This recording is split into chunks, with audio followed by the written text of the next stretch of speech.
One of the most censored stories of the past year is that NATO has begun plans to make the human mind their new domain of war. Yes, that's as horrifying as it sounds. And it's also shocking because I was certain the next domain of war would be the Golden Nugget Casino in Atlantic City. I mean, that place already looks like a zombie Armageddon at an emphysema clinic. I got tetanus from a plate of French fries.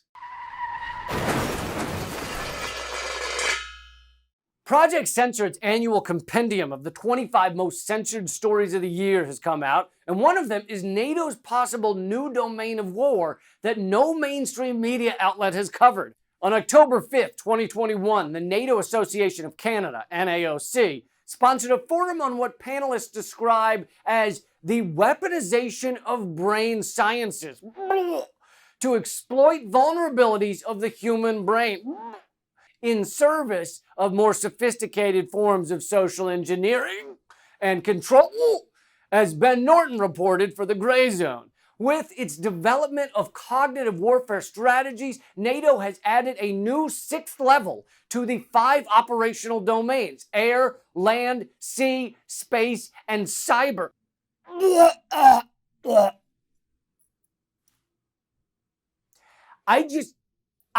Look, there's so much disgusting in those sentences, I don't even know where to begin. Oh my God, they already short-circuited my brain. Damn you, NATO! When I get my wits about me again, I'm gonna do a thing that I'll think of later when brain ball working again. First of all, weaponization of brain sciences exploiting vulnerabilities of the human brain. Does that sound like you'll be free at all? I thought part of the mythos of America was that we have freedom.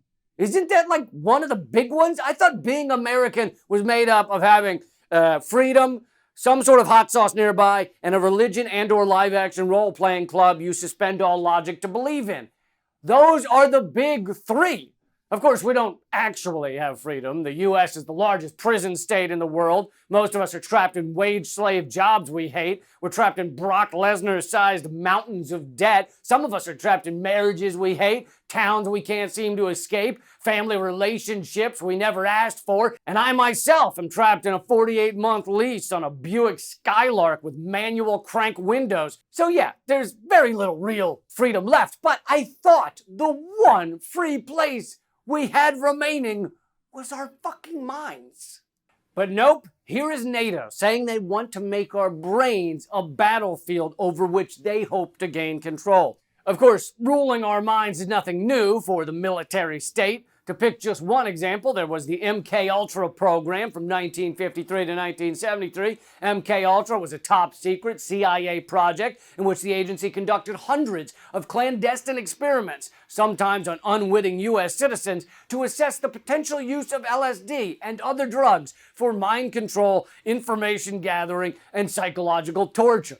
But when MK-Ultra was revealed in 1975, Americans were furious. And the CIA claimed, hey, we're never doing that again, all right? We will no longer try to control the minds of unwitting Americans.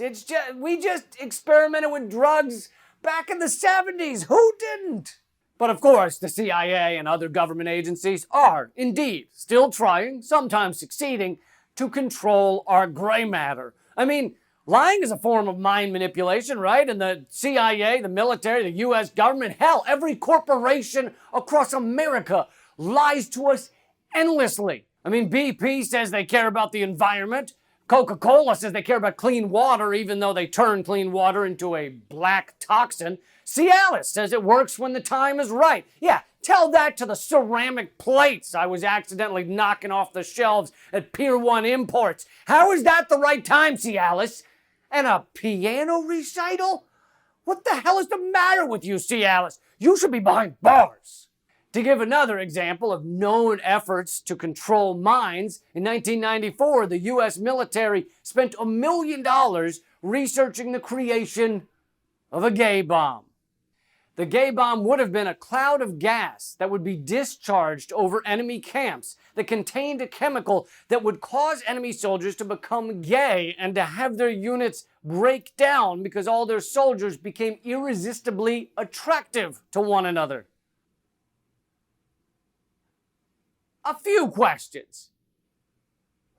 No, you know what? I can't.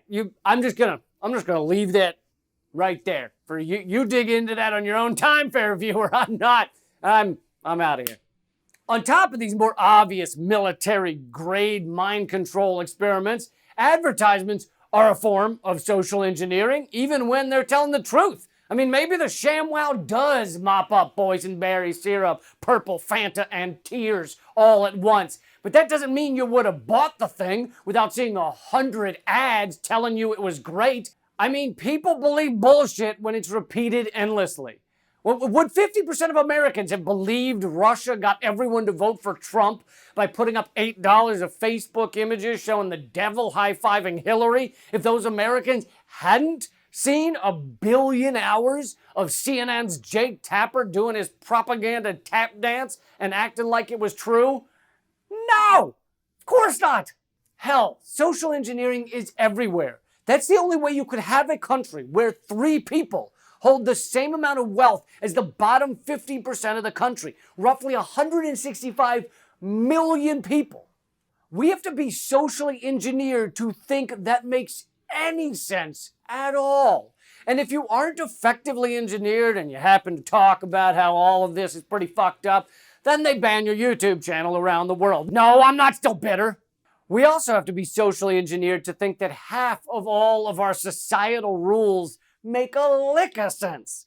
Like that guys with guns should tell people not to stand still in a public area.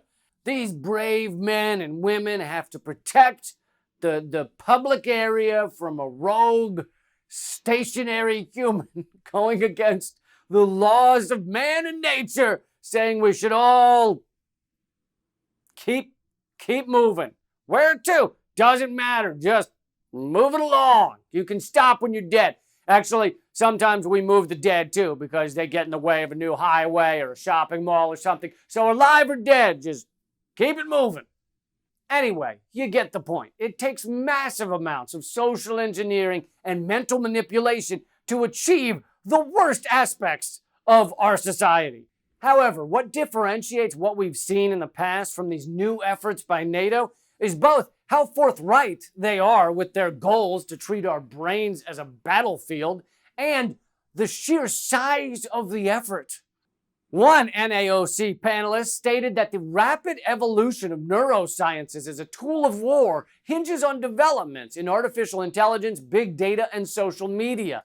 Using advanced AI, gargantuan amounts of data, and pervasive social media could, eventually, create a fully gaslit society in which nearly everyone is living in some form of false reality, not actually understanding the root layers of their existence. I mean, I guess some people are already there.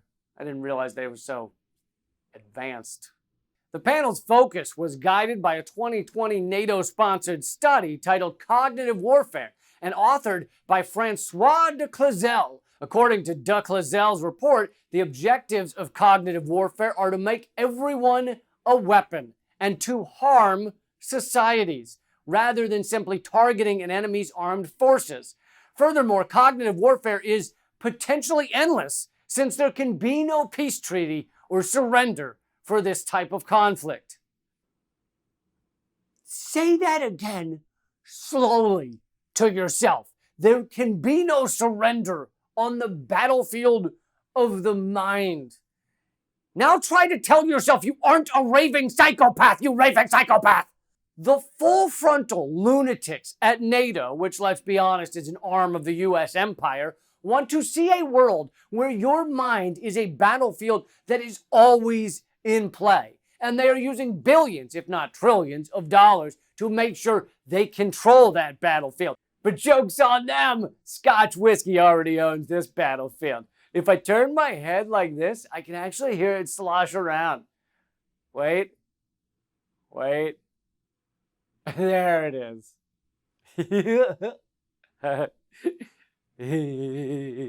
But seriously, even if you don't find this development as horrifying as I do, I hope you at least agree that if our mainstream media had the slightest little splinter of a spinal column, a tiny Kellogg's cornflake piece of backbone, they would cover the fact that NATO is planning to invade our brains. Not one major U.S. news outlet appears to have reported on NATO's efforts to develop its member nations' capacity for cognitive warfare, including the 2020 NATO study and the October 2021 NAOC panel. Instead, you'll only get that news from people like Ben Norton and Project Censored. I guess the only way to win this battle is scorched earth. We all need to be as vacant-brained as like Sean Penn or one of those duck-faced Instagram influencers who can't show emotion anymore on their faces because it's been stapled and plastered into like a mold of something. Then, when the NATO forces arrive at the battlefield of the brain, they'll find nothing to conquer. I mean, can there be a war if one side doesn't show up? Ha-ha! That's the most censored news for this week. However, we are completely independently funded. We need your help to keep going. Become a member at patreon.com/behindtheheadlines. Also, check out the interviews I've been doing every week. I just talked to Stella Assange, Julian Assange's wife. I talked to Mike Papantonio, the lawyer who has taken so many corporate criminals to court and won against them. And also my podcast is back on Spotify. Now it goes by the name The Lee Camp Show. So if you're more of an audio person and you want to get my podcast, check out The Lee Camp Show on Spotify and keep fighting.